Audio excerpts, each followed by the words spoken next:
నల్గొండ జిల్లా మిర్యాలగూడ 22వ వార్డు హనుమన్పేటలో ప్రజాపాలన కార్యక్రమం విజయవంతంగా కొనసాగింది. ఇందిరమ్మ ఇండ్లు, రేషన్ కార్డులు తదితర ప్రభుత్వ అభివృద్ధి సంక్షేమ పథకాల గురించి సంబంధిత శాఖల అధికారులు వివరించారు. స్థానిక నేతల వార్డు ప్రజల సందేహాలను నివృత్తి చేశారు. ప్రభుత్వ పథకాల కోసం దరఖాస్తు చేసుకున్న వారి జాబితాను చదివి వినిపించారు. కొత్త దరఖాస్తులు స్వీకరించారు.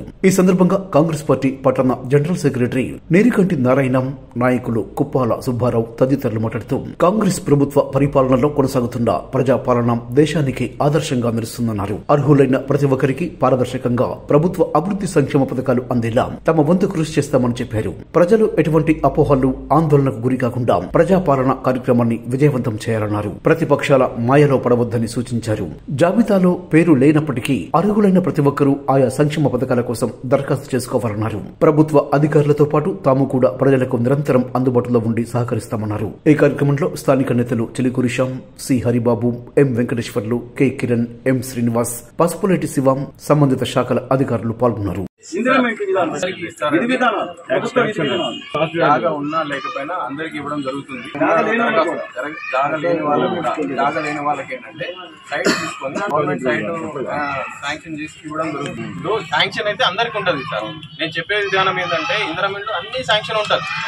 జాగా ఉన్నా లేకపోయినా శాంక్షన్ లిస్ట్ లో అనే పేరు ఉంటుంది. కన్స్ట్రక్ట్ అన్నప్పుడు శాంక్షన్ వచ్చేసి అంటే ఆల్రెడీ శాంక్షన్ ఉంది కాబట్టి అది కట్టుకోవచ్చు. ఒకవేళ గవర్నమెంట్ ప్లేస్ చూపించి ఇచ్చేస్తే ఆ గవర్నమెంట్ ఇండ్లలో ఏవైతే జాగా లేని వాళ్ళకి ఏంటంటే ఆల్రెడీ కట్టిన ఇండ్లు, ఇందిరమ్మ ఇండ్లు ఏవైతే ఖాళీ ఉన్నాయో అవి రెడీ టు ఆక్యుపై ఉన్నాయి ఇచ్చేస్తారు. దేన్ని కట్టించి ఇవ్వడం జరుగుతుంది. కాబట్టి ఇక్కడ అందరికీ శాంక్షన్ వస్తుందండి. ఇందిరమ్మ ఇండ్ల విషయంలో ఎటువంటి డౌట్ అవసరం లేదు. ప్రభుత్వ విధానం శాంక్షన్ చేసి జాగా లేని వాళ్ళకి జాగాతో ఇల్లుతో జాగా ఉన్న వాళ్ళకి రెడీ టు సార్. స్లాబ్ ప్రకారం ఫస్ట్ బేస్మెంట్ కి ఇంత, లింటల్ లెవెల్ ఇంత, పూర్తయ్యే వరకు ఇంత అని చెప్పేసి 3 విధాలు 3-4 పద్ధతిలో ఆ అమౌంట్ 5 లక్షల రూపాయలు చెప్పండి. అంటే మీరు ఏదైనా అంటే ఇన్ కేసు రేషన్ కార్డు కావచ్చు, ఇల్లు కావచ్చు, ఇంకోటి కూడా రిజెక్షన్ ఉందనుకోండి, ఆ రిజెక్షన్ ఎందుకు అనేది సమాధానం ఇస్తే బాగుంటుంది అనేది. అంటే ఎందుకంటే వాళ్ళకి ఏంటంటే అర్థం కావట్లేదు మాకేముంది ఎందుకు. ఒకటి దరఖాస్తు తీసుకోమని చెప్పారు, ఎలిజిబిలిటీ చేయమని చెప్పారు, కానీ రిజెక్ట్ చేయమని మాకు చెప్పారు. టోటల్ దరఖాస్తులన్నీ కూడా చేయడం జరుగుతుంది. ప్రతి రిజెక్షన్ కి ఒకవేళ రిజెక్ట్ అయిందనుకోండి, ప్రతి రిజెక్షన్ కి రీమార్క్ ఇవ్వడం జరుగుతుంది సార్. అది కూడా ఏంటంటే నిరుపేదలైన వాళ్ళకి మాత్రం అనేది ఒక కండిషన్ ఉంది. కాబట్టి ఇప్పుడు గవర్నమెంట్ తీసుకునే నిర్ణయాల ప్రకారం ఆధారపడి ఉంటుంది. ఇప్పుడు మనం ఏమైనా దరఖాస్తు ప్రక్రియనే ఉన్నాం. మీరు ఎలిజిబిలిటీ ప్రక్రియ వచ్చినప్పుడు మేము మీ ఇళ్ళకి వచ్చి వెరిఫికేషన్ చేసినప్పుడు ఆ క్వశ్చన్ దానికి మనం సమానం. కాబట్టి ముందు దరఖాస్తు ఇవ్వండి, ఇచ్చిన తర్వాత 22వ వార్డు హనుమన్పేటలో ప్రజాపాలన కార్యక్రమం తెలంగాణ కాంగ్రెస్ ప్రభుత్వం అత్యంత ప్రతిష్టాత్మకంగా నిర్వహిస్తున్నటువంటి ప్రజాపాలన కార్యక్రమంలో మేమందరం పాల్గొనడం జరిగింది.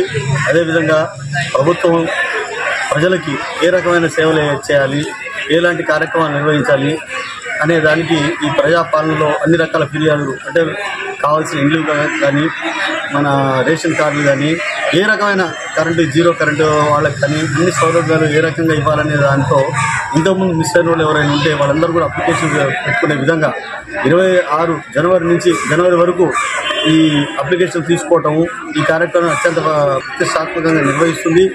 ఈ కార్యక్రమానికి మంచి ప్రజాదరణ వస్తుంది. జనం కూడా అందరూ కూడా వాళ్ళకి ఉన్న యొక్క ఇబ్బందులన్నిటి కూడా గవర్నమెంట్ దృష్టికి తీసుకొచ్చే విధంగా మేము కూడా ఆ కార్యక్రమం నిర్వహించుకుంటున్నాం. ఆ కార్యక్రమంలో భాగంగా వాళ్ళందరూ కూడా చాలామంది ప్రజలు ఈ ఫిర్యాదులు తీసుకొని ఇక్కడికి రావడం జరిగింది. ఈ కార్యక్రమాన్ని జనంలో ఏ సమస్యలు అయితే ఉన్నాయో వాటన్నింటినీ కూడా గవర్నమెంట్ ఒక మంచి నిర్దిష్టమైన ప్రణాళికాబద్ధంగా అన్ని రకాల సమస్యలను కూడా తీర్చే విధంగా కార్యక్రమాలు నిర్వహిస్తున్నందుకు ముఖ్యంగా మా గౌరవ ముఖ్యమంత్రి వర్యులు సీఎం గారికి, రేవంత్ రెడ్డి గారికి, అదేవిధంగా మా ఎమ్మెల్యే గారికి కూడా, బత్తుల లక్ష్మారెడ్డి గారికి కూడా కృతజ్ఞతలు తెలుపుకుంటూ 140 సంవత్సరాల సుదీర్ఘ రాజకీయ చరిత్ర కలిగిన జాతీయ కాంగ్రెస్ పార్టీ ఆధ్వర్యంలో ప్రజాప్రభుత్వం ఏర్పడింది. ఏర్పాటు చేసినటువంటి 24 గంటలు తిరక్కముందే ప్రజాప్రభుత్వం ఏర్పాటైనటువంటి 24 గంటలు తిరక్కముందే 6 గ్యారెంటీలతోటి అమలు చేస్తామని అధికారంలోకి వచ్చినటువంటి కాంగ్రెస్ పార్టీ 24 గంటలు తిరక్కముందే అనేక రకాల ప్రయోజనాలు ఏర్పాటు చేసినటువంటి ప్రభుత్వం కాంగ్రెస్ పార్టీ ప్రభుత్వం. అందులో ముఖ్యంగా మహిళలకు ఆర్టీసీలో బస్ ఛార్జీలు రద్దు చేస్తామని 6 గ్యారెంటీలలో ఒక హామీ ఇవ్వడం జరిగింది. ఆ హామీని ప్రభుత్వం ఏర్పడిన 24 గంటల్లోనే 24 గంటలు తిరగకముందే అమలు చేసినటువంటి ప్రజాప్రభుత్వం తెలంగాణ కాంగ్రెస్ ప్రభుత్వం అనటంలో అతిశయోక్తి లేదని ఈ సందర్భంగా తెలియజేసుకుంటున్నాను. ప్రతి ఇంటికి కరెంటు 500 రూపాయలు కరెంటు సబ్సిడీ ఇస్తానని ఆ హామీలలో భాగంగా ఆ హామీని కూడా నెరవేర్చినటువంటి ప్రజాప్రభుత్వం కాంగ్రెస్ పార్టీ ప్రజాప్రభుత్వం అనటంలోనూ అతిశయోక్తి లేదని ఈ సందర్భంగా తెలియజేసుకుంటున్నాను. ఇంకొక విషయం, 500 రూపాయలు గ్యాస్ సిలిండర్ కి సబ్సిడీ ఇస్తానని ప్రకటించి అధికారంలోకి వచ్చినటువంటి కాంగ్రెస్ పార్టీ ఆ హామీని కూడా 24 గంటలు తిరగకముందే అమలు చేసినటువంటి ప్రజాప్రభుత్వం రేవంత్ రెడ్డి గారి ప్రభుత్వం, కాంగ్రెస్ ప్రభుత్వం. ఇటువంటి చరిత్ర ఏ రాజకీయ పార్టీకి ప్రపంచంలో ఎదిగినా కూడా దొరకదని ఈ సందర్భంగా గుర్తు చేస్తున్నాము. 5 లక్షల రూపాయలు ఉన్నటువంటి ఆరోగ్యశ్రీని 10 లక్షల రూపాయలుగా ప్రకటించి ఇచ్చినటువంటి హామీని 24 గంటలు తిరగకముందే ఆ హామీని కూడా అమలు చేసినటువంటి ప్రజాప్రభుత్వం కాంగ్రెస్ పార్టీ తెలంగాణ ప్రజాప్రభుత్వం. ఇందిరమ్మ ఇళ్లు నాటి కాంగ్రెస్ పార్టీ ఆధ్వర్యంలో ఇందిరమ్మ ఇళ్లు కట్టించడం జరిగింది.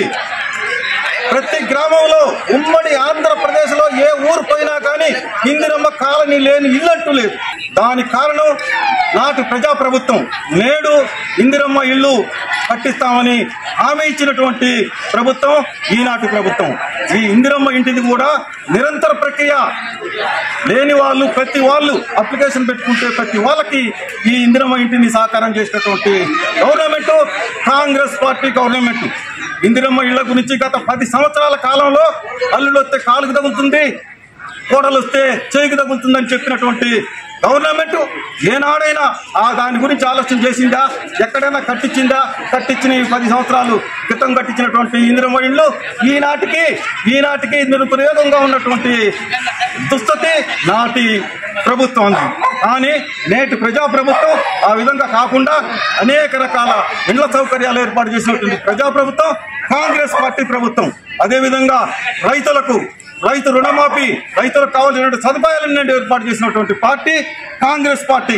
సోదరులారా, విదేశీ విద్యా విధానాన్ని నిర్వీర్యం చేసినటువంటి సమయంలో గత సంవత్సరం ఏర్పాటు చేసినటువంటి ప్రజాప్రభుత్వం విదేశాలలో చదువుకునేటటువంటి విద్యార్థుల కోసం 20 లక్షల రూపాయల స్కీమ్ని నిర్విరామంగా జరుపుతున్నటువంటి ప్రభుత్వం కాంగ్రెస్ పార్టీ ప్రభుత్వం అని ఈ సందర్భంగా తెలియజేసుకుంటున్నాం.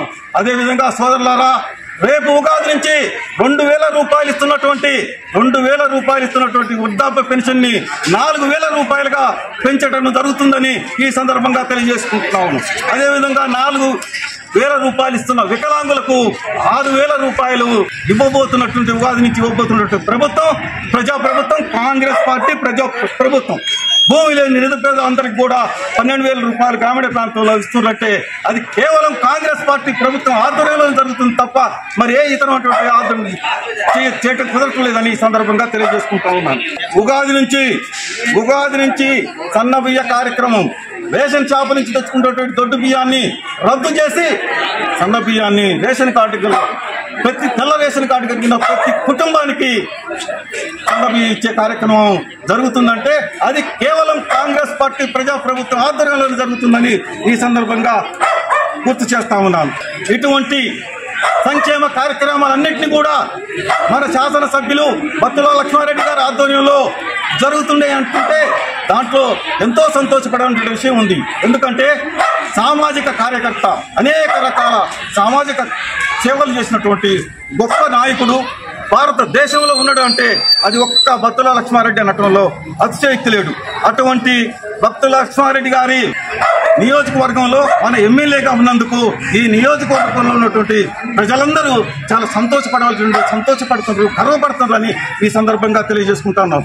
బతుకులకు ఒక్కటి విద్యా విధానం గురించి బత్తుల లక్ష్మారెడ్డి గారు ఎమ్మెల్యే కాకముందు ప్రభుత్వ జూనియర్ కాలేజీ ఎక్కడుందో ఎవరికీ తెలియదు. చదువుకున్న నాకు కూడా నేను కూడా గుర్తుపట్టలేని పరిస్థితి. కానీ ఈనాడు ప్రభుత్వ జూనియర్ కాలేజీ ఆంధ్ర నుంచి తెలంగాణ నుంచి ఎక్కడి నుంచి వచ్చినా కూడా మిర్యాలగూడలో ప్రభుత్వ కాలేజీ ఇక్కడ ఉంది అని ఆర్చి కట్టించినటువంటి గొప్ప మహనీయుడు మహానుభావుడు మనం లక్ష్మారెడ్డి గారు అనటంలో అసలు లేదని తెలియజేసుకుంటూ ప్రజాప్రభుత్వం ఆధ్వర్యంలో ఇటువంటి సంక్షేమ కార్యక్రమాలు అనేక జరగబోతున్నాయని తెలియజేసుకుంటూ నాకు ఈ అవకాశం కల్పించిన మా కార్యకర్తలు, మా లీడర్లు అందరికీ ధన్యవాదాలు తెలియజేసుకుంటూ